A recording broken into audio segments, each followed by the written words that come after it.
In the last episode, Wait, what's the face on Shizune? She's like, and here's some more, right? Right? oh god. Did it just change?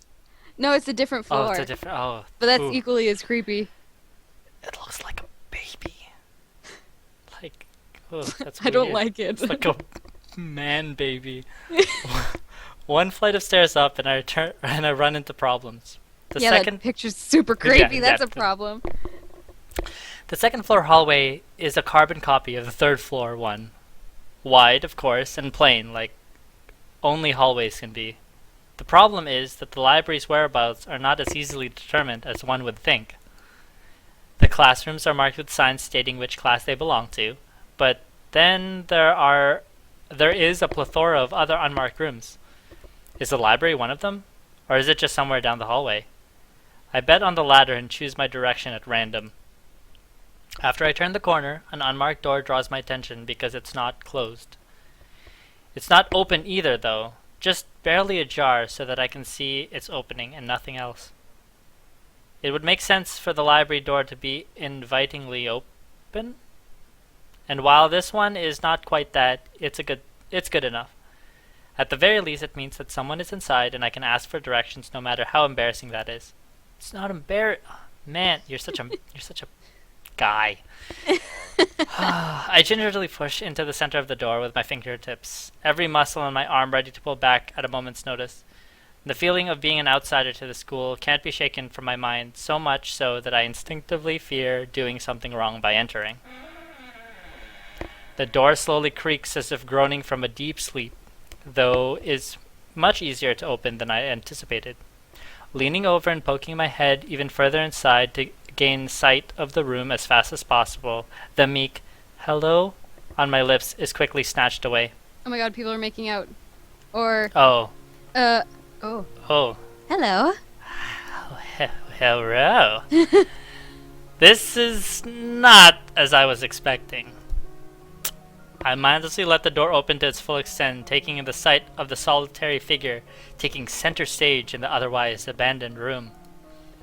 The situation steals my voice. Oh, you know what happened last time? It's gonna have another heart attack. Leaving me standing at the doorway, staring at the beautiful girl. Evidently, having taken her time to assess the situation, the girl gently puts down her teacup and opens her eyes, but doesn't look at me. Hello there. May I help you? Staring directly in front of her, the movement of her lips seemed to break the silence rather than the words. However, it's the soft, measured voice. Oh, I'm good. Oh, you are on it. That reminds me she's being separate from the room itself. Not only is she likely the tallest girl I've ever laid eyes on, but even among the foreigners I've met, she's strikingly distant. Oh, I'm good. Hi. Sorry for intruding. I was just kind of lost. She takes a moment to formulate a response before speaking. Every action she takes feels as if it's carefully choreographed beforehand. Care to take a seat? Unexpected, considering that I am intruding upon her. Domo. I slowly step towards another seat opposite her, the girl resting the teacup and saucer on the wooden table in between. Oh, saucer, she classy. Super classy. The way she doesn't track my movements with her head is telling that, and the slight cloudiness of her eyes means she must be at least partially blind, like Kenji. Come to think of it, her voice doesn't have a detectable accent either. I guess she must be half Jeff. Ooh. Oh, whatever. Screw it, I committed. Two out of three. 2 out of 3 ain't bad. As I take my seat, her composure takes me slightly off guard. Her air of relaxed confidence makes the silence entirely comfortable. The calming atmosphere is so very different from the student council office. I take it you're a new student to Yamaku. Yeah, I just transferred in yesterday. I get the distinct feeling my speech patterns don't match the formality of hers, accentuated by her restrained bow of greeting. one which I hasten to match before realizing the futility of the action. He's already seated. He's playing. Like,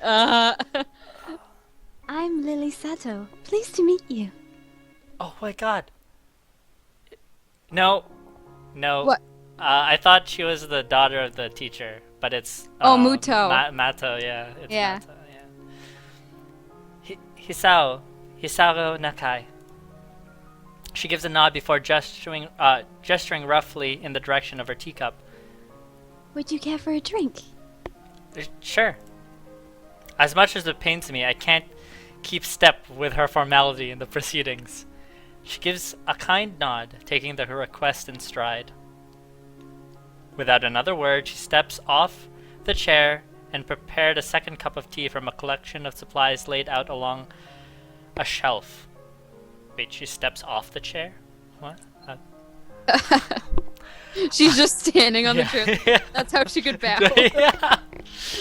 A brush here, a brush there, her left hand often lightly touching the side of whichever container she's pouring into. It seems to be a process which she followed dozens of times before. As I lean sideways to see around her back, she seems to use her long, dainty finger to measure the right amount of water in the cup.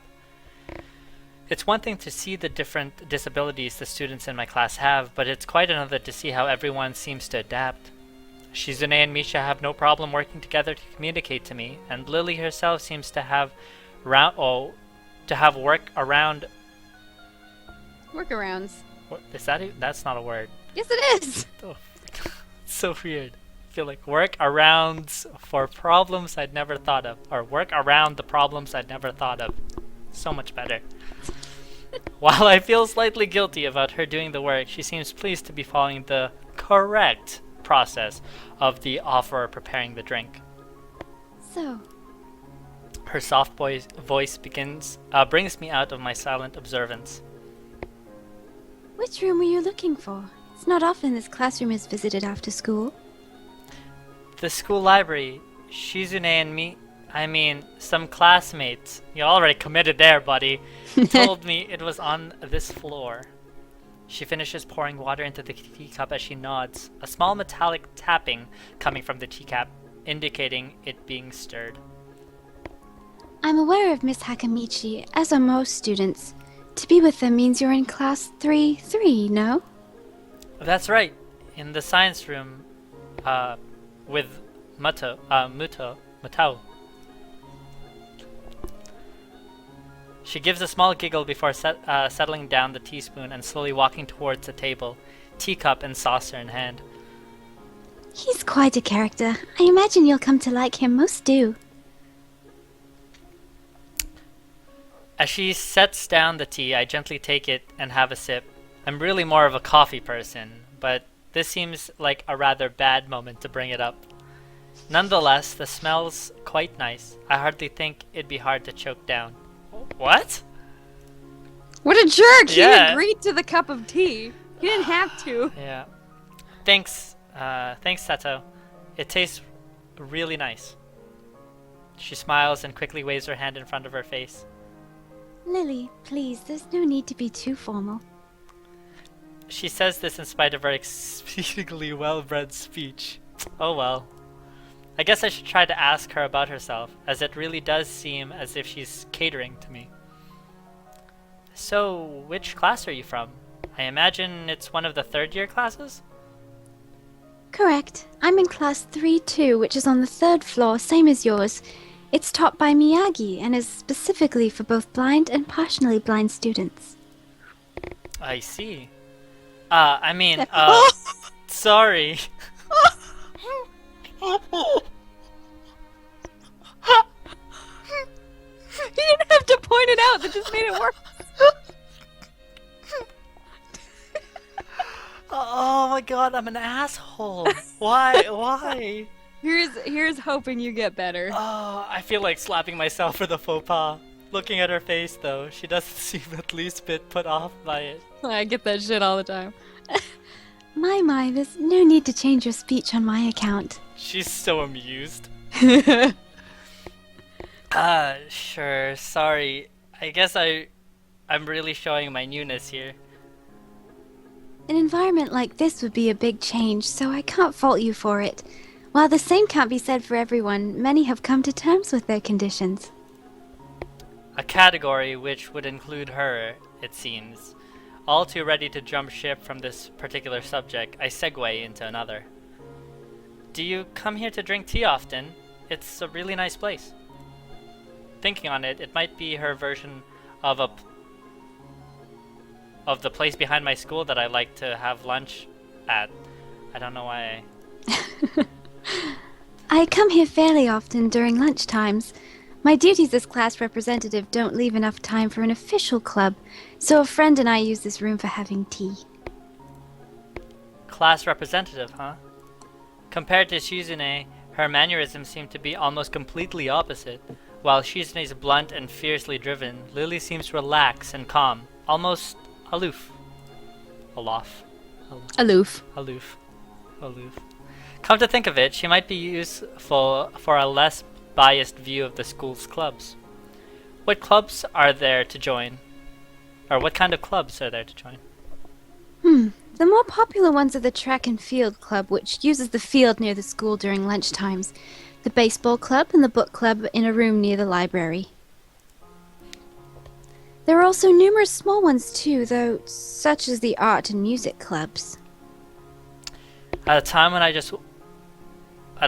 I'm just wanting to get on my feet, rushing into club right away seems slightly unappealing. I wonder if this school shares the same rule as my old one. Is it compulsory to join a club? It isn't, though. It is encouraged. Ah, good. What a relief. I've really let down my guard around this girl to let such a thing slip out. The fact seems to slightly amuse her. Not wanting my tea to get cold, I finally start drinking it, as Lily does the same.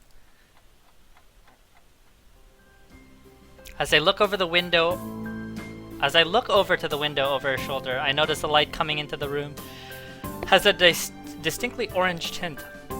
Even here, time doesn't stand still. Huh, the time's gone quickly. Sorry? Right, she's blind. Of course she doesn't see the sun setting. It just looks like the sun's starting to set. It seems to come as a surprise for her. I guess she must have lost track of time. Sorry, Hisao, I didn't mean to keep you from the library for so long. I quickly move to allay her concern.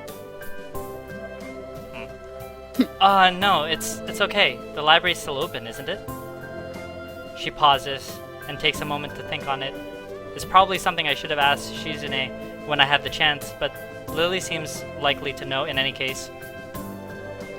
True, it's open until 6:30 during weekdays.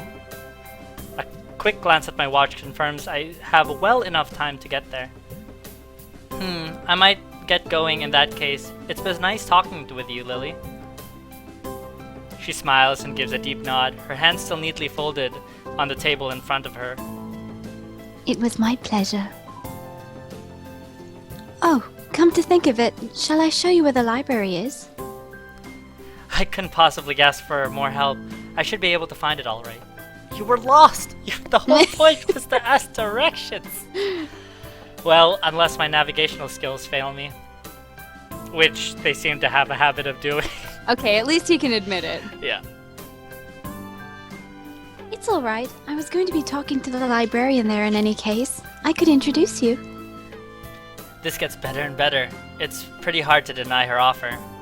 If you're sure, then that'd be great. Thanks. As she stands up to follow me, she takes hold of a straight retractable cane that had been slipped in the handle of her bag on the floor. Compared to the cane the boy had in my class, Lily looks much thinner and longer. Lily's looks much thinner and longer. There you The go. cane, not her. Yes, not her. His must be for support, but Lily's is for navigation. Together we leave the peaceful room and enter the empty hallway on the way to the library. Side by side, my pace carefully slowed to match hers. We walk slowly through the hallway.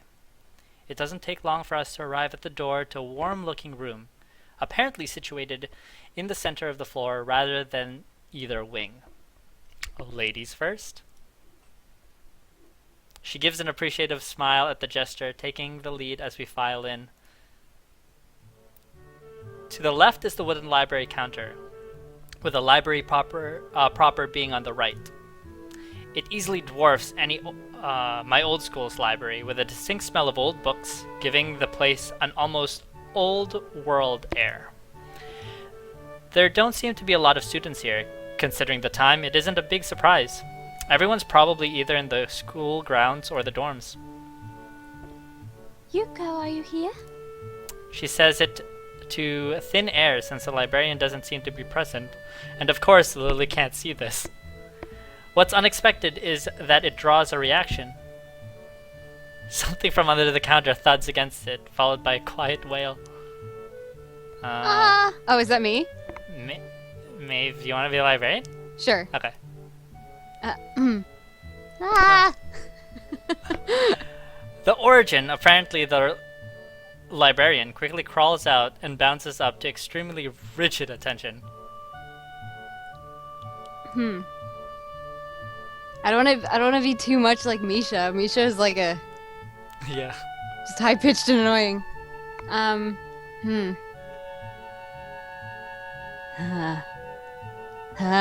This is hard. What would a bookish girl sound like? I could either go over the top or just. Damn it. This is so difficult. Unless you want to be the librarian. A few moments later. Hi, Lily. How can I help you? Her voice is strained in a failing attempt to sound casual while she's rubbing the back of her head. Good afternoon. What happened just now? I heard a strange sound.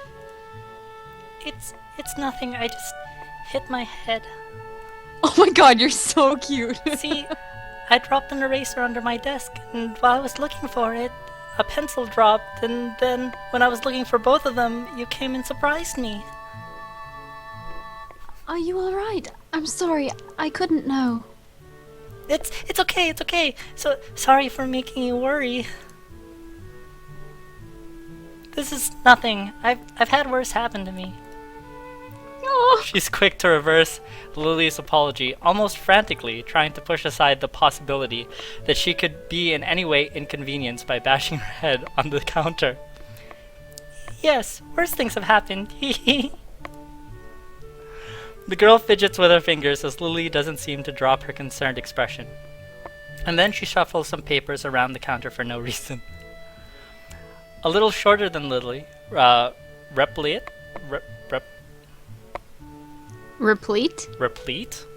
Yeah.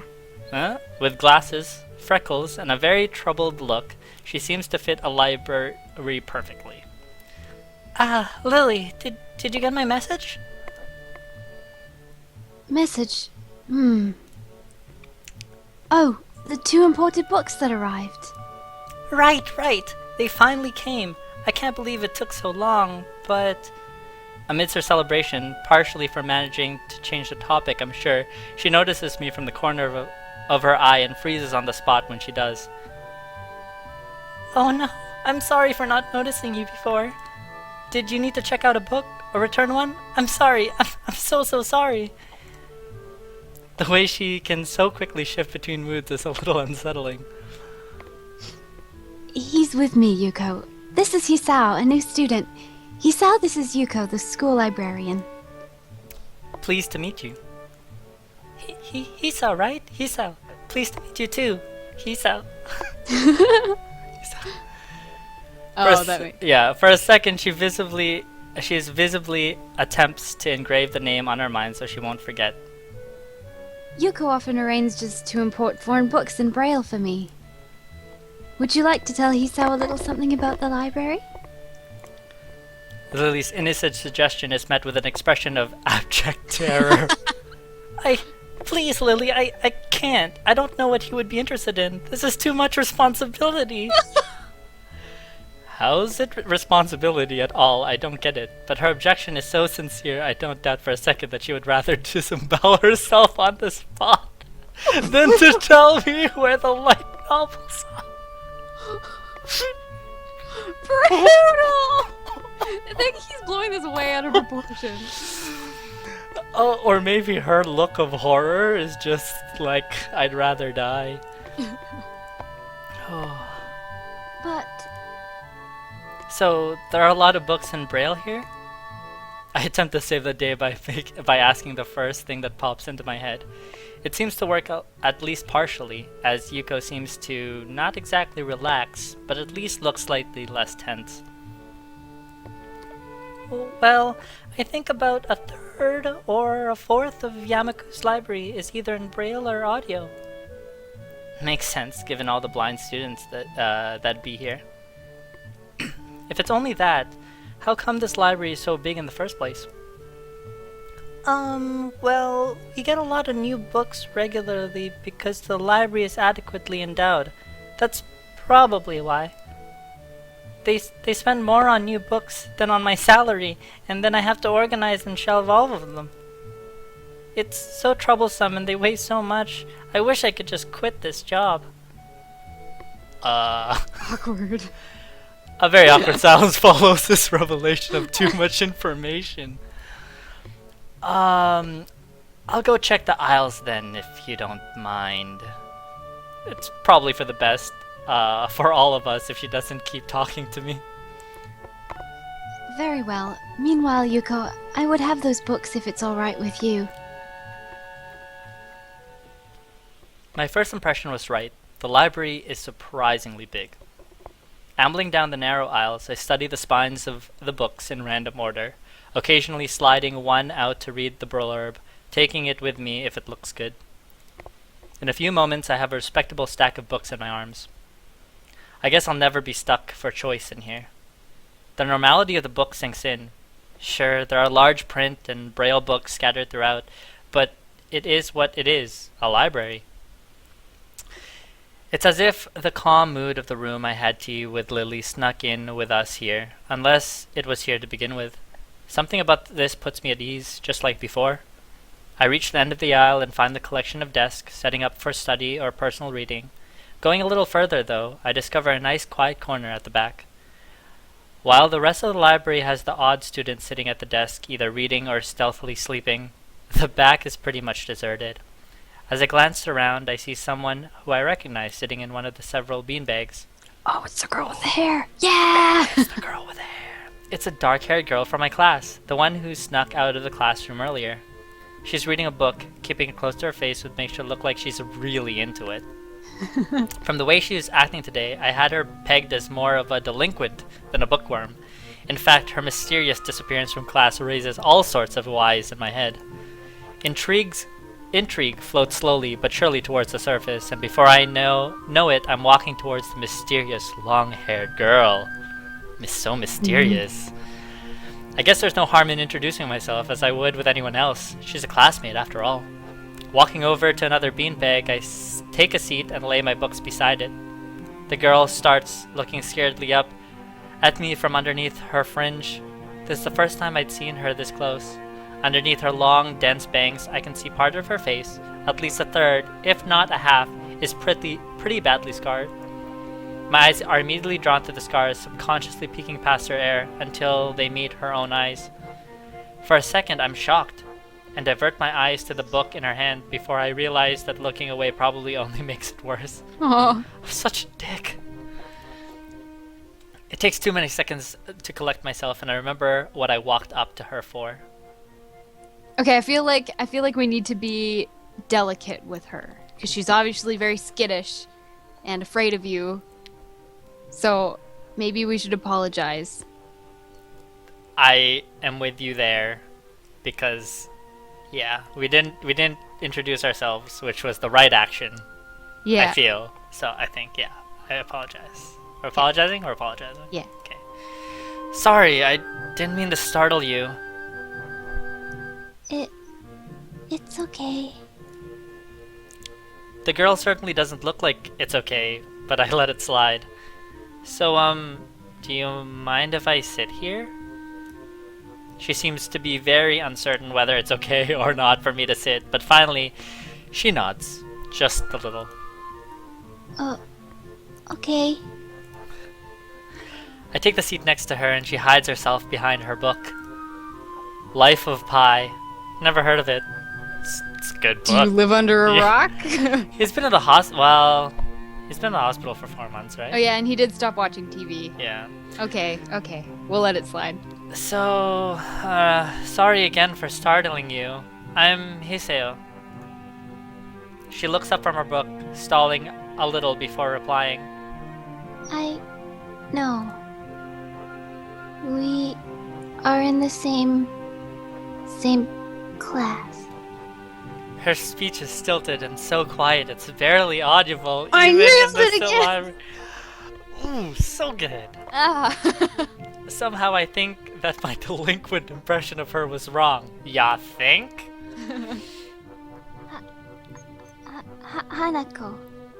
I'm Hanako. I resist the urge to say, that's a nice name, just to have something to say, but really, it's the only thing I can think of. I feel like an idiot. Everyone here must be used to being different to each other, and here I am being all bothered and fussed about about that kind of thing. Don't let me interrupt your reading. I'll just check these books if you don't mind. She nods a little and sighs, a little sigh of relief. So I try to read the covers and the introduction of the books I picked up, and she buries her face in her book. Uncomfortable silence consumes us. My eyes still wander to her direction, and I seek peeks at her flowing hair and the scars it's hiding. After a while, I realize that she's doing the same and only pretending to be immersed in the life of Pi. Her gaze is not inquisitive at all, though. It darts around like a scared rabbit. While our gaze finally meet, the chain reaction is unstoppable. She stands up forcefully from the beanbag and takes a deep breath. I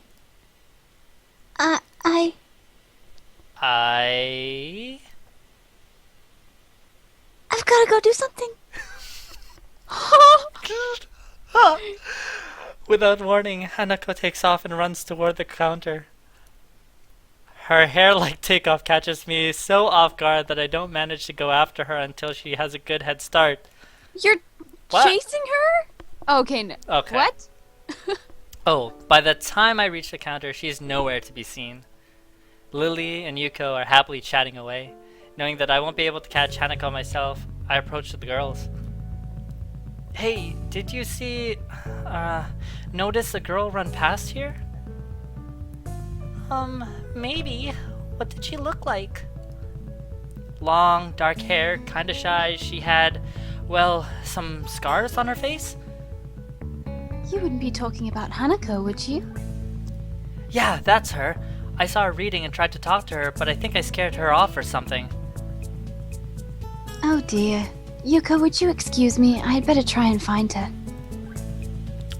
Sure. I'll just hold on to these until you come back. What's going on? I'm sorry, but I'll have to explain it to you some other time. Right. I guess I'll see you later then. Lily hastily grabs her cane and hurries out of the library, leaving me alone with Yuko. I don't think I'll ever get the hang of this place. Did I do something wrong? What did you do? Nothing. I was just looking at some books and she got this fit and ran off. The most offending thing I can think of was that I might have looked at her general direction a few times. Well, is a very timid girl. You have to be careful around her. She can be very jumpy, I think, and she's not accustomed to talking with other people. Isn't that a bit strange? I wonder. It's just how she is, I think. Yuko doesn't sound at all convincing. Then again, maybe this is just the norm around here. Everyone has their own problems, or else they wouldn't be here. But how should I deal with these people? Forcing myself to act overly casual only makes me feel phony. Like I was supposed to be ignoring the elephant in the room. Yuko fidgets, looking like she wants to say something to that, but resist it. I think it's an elephant only if you feel that way. I guess she doesn't have a good sense of self-restraint. It makes me smile, and she blushes heavily. Oh, what? Did that sound stupid? No, it sounded really wise. I guess you're right. It's more about me than anyone else. Neither of us has anything to add, so Yuko fills the silence by shuffling some papers around. People who have papers on their desk really like doing that. Did you find any books? I should be closing soon. I mean, this library should be closing, but I have to do it. I hope it's not too inconvenient for you. Oh, yeah, I want some books, but I left them over there because... I'll just go get them. I fetched my stack of books from beside the beanbags where Hanako and I were sitting and returned to the counter. Wow, you read a lot, don't you? I'm surprised myself with that too, honestly, at least when I really think about it. I had a lot of free time earlier this year, so I just kind of started reading books to fill the time. I couldn't do much else. I see. But she doesn't say anything else and just checks out the books for me. I guess this is what they call tact. It was just like we were part of a TV show. The moment I forgot you had to go was exactly when the whistle chose to.